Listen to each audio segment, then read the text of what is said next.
আসসালামু আলাইকুম। তো অনেকদিন পরে সুন্দর একটা ভিডিও নিয়ে আসছি। তো যেহেতু আমের সিজন আচার বানাবো না তা তো হইতে পারে না। আমার মতো কম বেশ কে আচার বানাইছেন অবশ্যই জানাবেন। আর আমি তো এখানে আমসত্ত্ব বানাইছি এবার অনেক বেশি করে। আর এটা একটা শুকনো আচার। এটার রেসিপিও যাবে পরের ভিডিওতে। তো এখানে যে আমার আমসত্ত্বগুলো যেগুলো আমি বানিয়ে নিছি সেগুলো হচ্ছে শুকানোর পরে। তো আমি কিভাবে বানিয়েছি সেটাই আজকে আপনাদের সাথে শেয়ার করব। তো আমাদের বাসার পিছনে যে গাছটা আছে এর আগে আপনারা দেখছিলেন পায়রা ভর্তা বানায় খাইছিলাম। তো ওই গাছের যে আমগুলো আছে ওগুলো পাকায় আমরা কোনো সময় খেতে পারি না। তাই সবগুলো আম একসাথে পায়রা নিচ্ছি। এগুলো সবগুলোর কাইটা আমসত্ত্ব দিব। তো আমি একা যেহেতু কাটতে পারতেছিলাম না, তো সাথে পরে অল্প কিছু কাইটা রোদে দিয়ে দিছি, কারণ পরে রোদ আর পাবো না। আর আমগুলো না একটু পাইকা গেছিল, অনেকটা পাকা হয়ে গেছিল। তো যাই হোক, এখানে আমি সরিষা বাইটা নিছি। সরিষা বাটার ভিতরে আমি একটু হলুদের গুঁড়া, মরিচের গুঁড়া আর পরিমাণ মতো লবণ দিয়া পুরোটা মিক্স করে নিব, একদম সুন্দর মতো মাখায় নিব। তো মিলাই নেওয়ার পরে এটার ভিতরে যে মানে এইভাবে করে আর কি আমি শুকাই আচার প্রত্যেক বছর। শুকনো আচারটা এইভাবে বানাই। তো এখানে যে এটা আমার মিলানো হয়ে গেছে, এখন আমি যে আমগুলারে কাইটা নিছি ছোট করে যে এইভাবে, তো এটার বাড়াটা ফালাই দিয়া মানে ভিতরে যে আটিটা আছে ওইটা ফালাই দিছি, দিয়ে সাইডের যে মাংসগুলো আছে ওগুলো নিছি। আর আমি অল্প কিছু আম কাইটা নিছি, যে এই বালতির হাফ বালতি, যেহেতু বালতিটা ভরা ছিল দেখছিলেন। তো এখান থেকে এই যে অনেকগুলো আম কাইটা নেওয়ার পর অল্প ছিল, অল্প পাইছি। তো এইগুলোর ভিতরে সবগুলো সর্ষে বাটা যেগুলো আমি মিলাইছি ওগুলো সব দিয়ে দিছি। আর বিশ্বাস করবেন, এভাবে আমি যখন একটা মুখে দিছি এত মজা লাগতেছিল। এই রোদ্রে থেকে কিন্তু আগে ছোটবেলায় চুরি করে খাইতাম। আচ্ছা, কে আছেন আমার মতো যে ছোটবেলায় এরকমের রোদ্রে আম দিলে মা চাচিরা ওখান থেকে লুকায় খাইতেন? চুরি করার কিন্তু মজাটাই আলাদা, তাই না বলেন? তো আমি এখান থেকে সেরকম একটা নিছি, তো নিয়ে এটা খাওয়া শেষ হয়ে গেছে। তো যাই হোক, ওটা দেওয়ার পরে আমি যে আমসত্ত্ব বানাবো, আমসত্ত্বর জন্য যে আমগুলা এটার ভিতরে একটা পাতিল নিয়েছিলাম। তো এটা মানে লাড়তে পারতেছিলাম না, পুড়ে গেছে।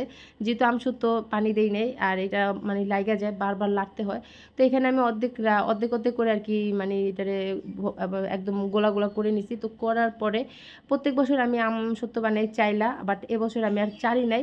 যেটা আমি ম্যাঙ্গোবার বানাবো ওইটা আর কি চাইলা নিছি, আর যেটা ম্যাঙ্গোবার আমসত্ত্ব বানাবো, আমসত্ত্ব আর ম্যাঙ্গোবার কিন্তু আলাদা। আপনারা কম বেশ সবাই জানেন। জেলিটা বানাইতে হলে আপনার এইভাবে লিকুইড করে মানে এটার ভর্তা করে যখন আমটা গলে যায় তখন সিদ্ধ করে তারপরে মানে চাইলা নিতে হয়। তো এখানে আমি পরিমাণ মতো চিনি, আর চিনিটা লাগবে আপনার আমের উপরে ডিপেন্ড করে, কারণ আম যদি টক হয় বেশি সেক্ষেত্রে চিনি বেশি লাগে। আর আম যদি টক না হয়, মিষ্টি হয়, তাহলে সেক্ষেত্রে চিনি একদমই কম লাগবে। আর আমি তো মনে করেন গরমের ভিতরে মাটির চুলার কাছে লাড়তে একদম অবস্থা 12টা বেজে গেছিলো। আর এখানে মানে কন্টিনিউ লাড়ার উপরে রাখতে হয়েছে আমার হাতটা, বুঝছেন? নাড়া বন্ধ করতে পারি নাই, কারণ লাড়া যদি বন্ধ করি তাহলে ছিটা আমার হাতে আসে, নাইলে পুড়ে যায়, এরকমের অবস্থা। আর এই হচ্ছে আমার যে ম্যাঙ্গো বারটা বানাবো, সেটা আমি ওইটা চাইলা নিছি। তো এটাকে চাইলাম, এটার ভিতরে পরিমাণ মতো চিনি দিয়ে ভালো মতো জাল দিয়ে নিছি। যখন এটা একদম ঘন হয়ে আসবে তখন আমি এটা নামাই নিব। তো এই যে আমার এটা রেডি হয়ে গেছে, আর এই যে আমার সেই আমসত্ত্বটা এটাও আমার হয়ে গেছে। তো এটাকে আমি এখন আর এটাকে একটু পরপর লাইরা ভিতরে যে গরম হাওয়াটা আছে ওইটা বের করে ফেলবো, না হলে আমার এটা নষ্ট হয়ে যাবে।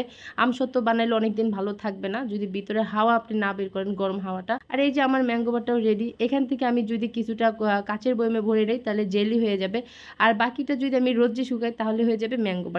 এই একটা জিনিস দিয়ে কিন্তু দুইটা জিনিস বানানো যায়, বুঝতে পারছেন? আমার মতো এরকমের কে বানায় রাখেন আমাকে অবশ্যই কমেন্ট করে জানাবেন। তো এখান থেকে আমি অর্ধেকটা একটা কাচের বয়মে ভরে রাখবো, আর বাকি অর্ধেকটাকে আমি রোদ্রে দিয়ে দিব ম্যাঙ্গো বার বানানোর জন্য। তো এখানে আমার একটা জিনিস দিতে ভুলে গেছিলাম, সেটা হচ্ছে ফুড কালারটা। এখানে আমি অরেঞ্জ ফুড কালার দিয়ে দিচ্ছি একটু। ফুড কালারটা দিলে কি হয়, ম্যাঙ্গো বারের কালারটা সুন্দর আসে। তো যেটা জেলিটার কালারটা অনেক সুন্দর আসে। তো এটার ভিতরে আমি আবার নতুন করে একটু ফুড কালার দিয়ে সুন্দর মতো আর একটু লাড়াচাড়া দিয়ে আর একটু ঘন করে নিয়েছিলাম। ওইটা আমার বেশি পাতলা ছিল, তো সেজন্য আমি আর একটু ঘন করে নিছি। তো এই যে সুন্দর মতো আমার এটা হয়ে গেছে, আর বেশি জাল দিব না। এখন জালটা বন্ধ করে দিয়ে অর্ধেকটা আমি এভাবে একটা পাতলা শ্রেণীর উপরে দিয়ে মানে ঢাইলা সুন্দর করে একদম পুরাটা ছড়াই দিছি। এখন এটাকে আমি রোদ্রে দিয়ে দিছি, আর যে ম্যাঙ্গো আমসত্ত্বগুলো ছিল ওগুলোরও রোদ্রে দিয়ে দিছি। আর এখানে আমার কিন্তু ম্যাঙ্গো বারটা প্রায় হয়ে গেছে, দেখেন কি সুন্দর মতো। এই যে রোদ্রে দেওয়ার পরে কিন্তু এটা একদম পুরাই রেডি, ঠিক আছে? আর এটাতে যেহেতু আমি চাইলে নিছি এটা অনেক সুন্দর হয়েছে। আর আমসত্ত্ব যেটা সেটা কিন্তু আমি চালি না, এটা একটু আশার। এটা যখন আপনি কামড় দিবেন এটার স্বাদটাই সম্পূর্ণ আলাদা। বাইরে কম বেশি আমরা আমসত্ত্ব কিনে খাই, বাট বাসায় বানায় খাওয়াটাই মনে করি বেটার, কারণ এটা অনেক বেশি মজা হয়, নিজের মন মতো বানানো যায়। আর এইটা হচ্ছে আমার ওই যে সর্ষে কাসুন্দি মিলায় যেটা দিয়েছিলাম ওইটা অনেকটাই শুকিয়ে আসছে। তো এটাকে আরও এক রোদ্রে দিব, দিয়ে তারপরে আমি একটা আচার বানাবো। এটার ভিডিও আলাদাভাবে যাবে আমার, কারণ একটা ভিডিওতে যদি আমি অনেক বড় মানে সবগুলো শেয়ার করতে যাই তাহলে অনেক বড় হয়ে যাবে। আর এই তো আমার পুরো ছাদটারে আচার দিয়ে একদম একদম রাঙিয়ে দিয়েছি। আমার কাছে খুব ভালো লাগতেছে। আর এই যে আমার ম্যাঙ্গো বারগুলো হয়ে যাওয়ার পরে আর যখন রেডি হয়ে গেছে রোদে দেওয়ার পরে পারফেক্টভাবে, তখন আমি এগুলো কেটে এরকম ছোটো ছোটো পিচ করে নিচ্ছি। যদি এখন আমি প্যাকেট করে নিতাম তাহলে পুরাই ম্যাঙ্গো বার হয়ে যেত। আর এই যে আমার আমসত্ত্বগুলো এগুলোও রেডি হয়ে গেছে। আর সবগুলোর একটু আছড়ে ফাছড়ে দেখতেছিলাম যে হয়েছে কিনা। তো যেগুলো একটু মোটা ছিল ওগুলো একটু মনে করেন যে এখনও কাঁচা কাঁচা আছে, তো ওগুলো আমার একটু রোজে রোজে দিতে হবে। আর এখানে হালিমা আসতে যাই হোক, এখানে পাখি তো আর একটু শান্তি দেয় না, পাখি তো ঠোকরা ঠাকরা অনেকগুলো আচার নষ্ট করে ফেলছে। তো ওখান দিয়ে আমি কেটে কেটে ফেলে দিয়ে দেন বাকি আচারগুলো আমি আবার রোদে দিয়ে তারপরে কাইটা নিব। তো এখানে আজকে আমি আবারও রোদে দিছি, দেওয়ার পরে এই যে সুন্দর মতো একদম চিটচিট হয়ে গেছে। তো এগুলোর এখন আমি কাইটা নিব সুন্দর মতো পিচ পিচ করে। বিশ্বাস করবেন এই আমসত্ত্বটা আমার প্রত্যেকবার আমসত্ত্ব থেকে বেশি মজা হয়েছে। আর আমি এবার একটু বেশি করে বানাইছি আমার সব বড় আপুদের খাওয়ানো, আমার যে ননদরা আছে ওনারা খাবে সেই জন্য আর কি একটু বেশি করে বানাইছি। যদি ওনারা কেউ আসে না ওনাদের জন্য পাঠাইতেও পারি না আমি। আর অন্য আচারও আমি বেশি করে বানাইছি, ওগুলো আমি যখন ঢাকাতে যাব তখন বেশি করে ওনাদের জন্য নিয়ে যাব। তো আজকের ভিডিওটা আর বড় করব না, কার কাছে কেমন লাগছে অবশ্যই কমেন্ট করে জানাবেন। সাবস্ক্রাইব করেন না অবশ্যই প্লিজ একটু যায় সাবস্ক্রাইব করে আসবেন। আর হ্যাঁ, ভিডিওটা ভালো লাগলে লাইক ফলো দিয়ে আমার পাশে থাকবেন আর ভিডিওটা শেয়ার করে দেবেন। বাই বাই, আসসালামু আলাইকুম।